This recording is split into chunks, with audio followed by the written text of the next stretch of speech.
सरकार का फेलियर है कि वक्फ कानून में ऐसा कोई कानून नहीं बनाया गया है कि जिसके ऊपर कब्जा हो और उसके ऊपर कार्रवाई हो। वक्फ कानून तो इस तरीके से बनाया गया कि जिसका कब्जा है उसे मिल जाए। आपको ऐसा लगता है? देखिए, कानून 1954 से लेकर के आज तक जो हमारी निगाहों के सामने है वो वक्फ अल्लाह की अमानत है जो लोगों ने अल्लाह के हवाले की और कौम को उससे फायदा हासिल करने के लिए दिया। वक्फ की जमीनें न बेची जा सकती हैं, न खरीदी जा सकती हैं, न ही उसे कोई रद्द बदल किया जा सकता है। तो जिस तरीके से सरकार ने अपना पक्ष रखा था पहले, और मैं किसी सरकार की बात नहीं करूं, पिछले सरकार ने जिस तरीके से काम किया उस पर सवाल जरूर उठता है और आज भी सवाल उठेगा, क्योंकि हर दौर में सवाल उठना ये लाजिम होता है। मुफ्ती जी, जिस तरीके से आपने ये किताब लिखी, ये वक्फ एक्ट के ताल्लुक से आपने किताब लिखी, फ़ायदे और नुकसानात आपने गिनाए, लेकिन जिस वक्त आपने ये किताब मंजर आम पर लाई है उस वक्त वक्फ अमेंडमेंट एक्ट जो है वो मंजूर हो चुका है। ऐसे में पूरी मुस्लिम उम्मा जो है वक्फ एक्ट के खिलाफ एहतजाज कर रही है। पटना से लेकर बिहार से लेकर तमाम मुकामात पर एहतजाजात हो रहे हैं और आप बता रहे हैं कि वक्फ बोर्ड का जो है किस तरीके से गलत इस्तेमाल हुआ। इससे पहले आप क्यों नहीं इस तरह की किताब लेकर आए? ये बहुत वाजिब सवाल है आपका, लेकिन मैं आपका जवाब ये देना चाहता हूँ, गौर से सुन लें तमाम मीडिया पर्सन, कि हर दौर में तब्दीली आती है। और जहां तक मेरे जानने की बात है तो मैंने पहले ही दिन से इसे कोशिश ये की थी कि मैं किताब लिखूं। किताब लिखने में शायद देरी हो गई होगी, लेकिन ये पहुंचने में देरी नहीं होगी इंशाल्लाह। और बात जहां आपने की कि पूरे हिंदुस्तान में रैलियां हो रही हैं, तो हर दौर में हर जमाने में रैलियां हुई हैं। रैलियों का फायदा तो एमएलसी की सूरत में मिलता है लोगों को, तो रैलियां तो एमएलसी हासिल करने के लिए दी जाती है।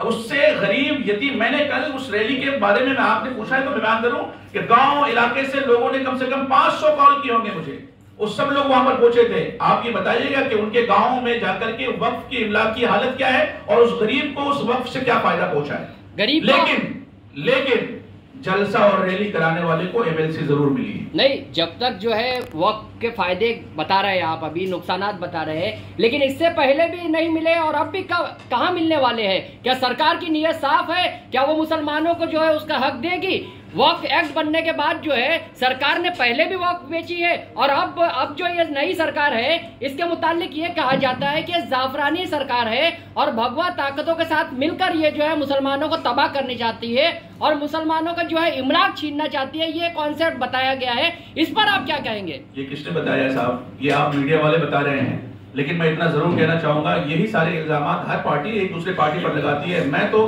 धार्मिक आदमी हूँ, मजहबी इंसान हूँ, मैं वो कहता हूं जो हमने देखा है। हमारी रिसर्च टीम ने जो सोचे देखा पूरे देश का दौरा करके, हर जमाने में इस तरीके के सवाल उठते हैं, वो उठते रहेंगे और मामला कानूनी है और कोर्ट में है, इसलिए उस पर ज्यादा नहीं बोलना चाहिए और ना ही रोड पर उतरना चाहिए। कानून की बात कानूनी तरीके से कोर्ट में लड़नी चाहिए और वहां पर लड़ाई हो रही है और वो होती रहेगी। आप पर इल्जाम आयद किए जाते हैं कि आप किसी मखसूस पार्टी के साथ मिलकर ये काम करते हैं, इस पर आप क्या कहेंगे? ये बात तो हमने अपने सामने उजागर कर दी कि लोग इल्जाम लगा सकते हैं, लेकिन हमारे दर्द को जो महसूस करेगा वो ऐसे इल्जाम जरूर नहीं लगाएगा। मुफ्ती साहब ये किताब जो है वो सही है या गलत है? फिर से एक बात पूछ लें, क्या आपके हिसाब से ये कानून जो सरकार लाई है वो सही है कि गलत है? इसका फैसला सुप्रीम कोर्ट में एक मैटर पड़ा है, वो बताएंगे ना वहां पर से सही है गलत है। इसका फैसला करने वाले आप और हम नहीं होते हैं, कानून साज होते हैं या फिर गवर्नमेंट के जिम्मेदारान होते हैं या फिर कोर्ट होता है। और हिंदुस्तान में एक कोर्ट है जिसे सुप्रीम कोर्ट कहते हैं, वो फैसला देगा कि ये सही है या गलत है। मुस्लिम पर्सनल बोर्ड लगातार पूरे हिंदुस्तान में एहतजाज कर रही है, तो क्या लगता है कि मुस्लिम पर्सनल बोर्ड का जो स्टैंड है वो सही है या गलत है? देखिए, मुस्लिम पर्सनल बोर्ड के जिम्मेदारान, मैं उनसे जरूर कहूंगा कि आपको एहतजाज है, करने का हक है, ये कॉन्स्टिट्यूशन ने दिया है। हमें अपनी बात कहने का हक भी ये कॉन्स्टिट्यूशन देता है। तो ये हिंदुस्तान की आजादी है कि कोई एहतजाज भी कर सकता है और कोई कोर्ट में भी जा सकता है। तो एहतजाज करने वालों का भी स्वागत, कोर्ट में जाने वालों का भी स्वागत, क्योंकि ये मुल्क हिंदुस्तान आजाद मुल्क है, एक कॉन्स्टिट्यूशन से चलने वाला मुल्क है। मुफ्ती साहब, रहनुमाई कैसे हो पाएगी इस किताब से? ये किताब पढ़ेंगे और इस पर अमल करने की कोशिश करेंगे, अपने हक को जब पहचानेंगे तो इंशाल्लाह रहनुमाई जरूर होगी।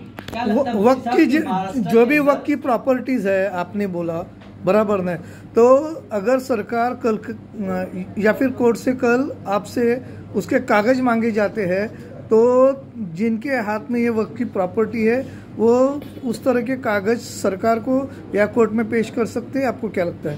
देखिए, ये कानूनी मसला है और मैं आपको बता दूं कि जिनके पास वक्फ, अल्लाह के रसूल सल्लल्लाहु अलैहि वसल्लम की हदीस में कोट करता हूं और पुरानी आयत में बताता हूं कि वो माल अल्लाह की राह में आपको वक्फ करने का इख्तियार है जो माल आपका है और उसकी जेन्युइनिटी आपके पास है, प्रूफ आपके पास है। ऐसा तो नहीं हो सकता है कि मैं यहां से बैठूं और ताजमहल को जाकर के वक्फ कर दूं।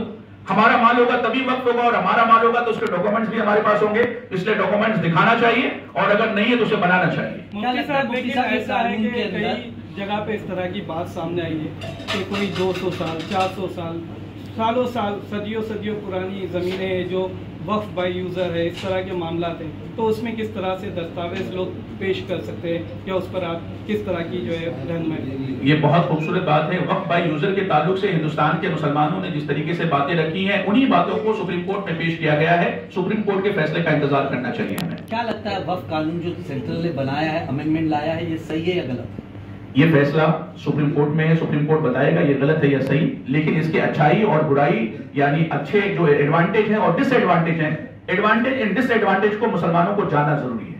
क्या लगता है लगातार वक्फ की प्रॉपर्टी पे जो कब्जा हो रहा है, आपने अपनी किताब में भी जिक्र किया और आपने बयान में भी किया, क्या लग रहा है कि वक्फ जायदाद पे जो कब्जा हो रहा है, जो लोग कब्जा कर रहे हैं, उसके ऊपर सरकार ऐसा कुछ सख्त कानून क्यों नहीं बनाती कि जो कब्जा कर रहा है तो उसके ऊपर सख्त कार्रवाई हो?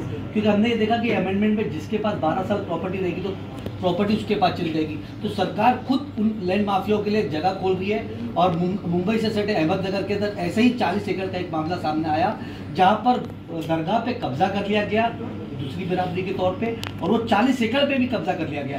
तो वक्फ की जायदाद तो अपने वाले भी और गैर भी अमेंडमेंट बिल आने के बाद गैर कौम भी कब्जा करने की लगातार कोशिश कर रही है। हमने अपनी कब्रें खुद खोदी हैं, ये रास्ता गैरों को भी हमने ही बताया है। चूंकि वक्फ की जो जमीनें होती हैं वक्फ के अधीन में आती हैं और उसके चेयरमैन उसके मेंबरान आज तक मुसलमान रहे हैं, तो शुरुआत से जब हमने बेचना अपना माल शुरू किया, इसलिए हमने वो लफ्ज भी आपके सामने बयान किया कि हमने अपनी जमीनें खुद खोद ली हैं, हमने अपने कब्रें खुद बनाई हैं। अगर हमने ये काम शुरू ना किया होता तो गैर भी हम पर ये काम नहीं करते। इसलिए हमें चाहिए कि हम अपनी चीजों को साफ सुथरा रखें ताकि लोग भी उसकी कदर कर सकें। आखिरी सवाल, सरकार से क्या मुतालबा करते हैं? मैं सरकार से हमारा मुतालबा ये है कि मुल्क के अंदर में होने वाले हुकूक की जिम्मेदारी और उसकी सलामती की जिम्मेदारी हर सरकार की होती है। सरकार को मुसलमानों के तय भी जिम्मेदारी कबूल करना चाहिए और उनके हुकूक पर अगर कोई जबरदस्ती करने की कोशिश करता है उस पर कानूनी कार्रवाई होनी चाहिए।